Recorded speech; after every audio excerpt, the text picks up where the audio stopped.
Hello everyone, இந்த வீடியோவில் சமந்தா நடிக்கும் அடுத்த படம் என்ன அப்படின்னு நம்ம தெரிஞ்சுக்கலாம். ராஜ்குமார் ஹிரானி இயக்கத்தில் ஷாருக் கான் நடித்த டங்கி படம் வெற்றி பெற்றது. இந்த படம் விசா இல்லாமல் வெளிநாட்டிற்கு செல்பவர்களின் அவலை நிலையை காட்டுவதை கருத்தாக கொண்டது. இந்த படம் 500 கோடி ரூபாய்க்கு மேல் வசூல் வேட்டையை நடத்தியது. இந்த நிலையில் இந்த கூட்டணி மீண்டும் புது படம் மூலம் இணைய இருக்கு. இந்த படத்தில் சமந்தா கதாநாயகியாக ஒப்பந்தமாகியிருக்காங்க. ஷாருக் கான் ஏற்கனவே ஜவான் படத்தில் தென்னிந்திய நடிகையான நயன்தாராவுடன் நடிச்சிருக்காங்க. தற்போது சமந்தாவுடன் நடிக்க இருக்காங்க. தேசபக்தி கொண்ட படமாக உருவாக இருப்பதாக தகவல் வெளியிட்டிருக்காங்க.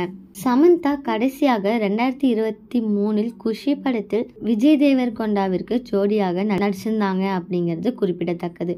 மேலும் வெப் சீரிஸ் மற்றும் படங்கள் நடிச்சிட்டு வந்துட்டு இருக்காங்க. இந்த படமே சமந்தா முதன்முறையாக ஷாருக் கானுடன் நடிக்கும் படம். இதே மாதிரி லேட்டஸ்ட் சினிமா நியூஸ் அப்டேட்க்கு இந்த சேனலை சப்ஸ்கிரைப் பண்ணிக்கோங்க.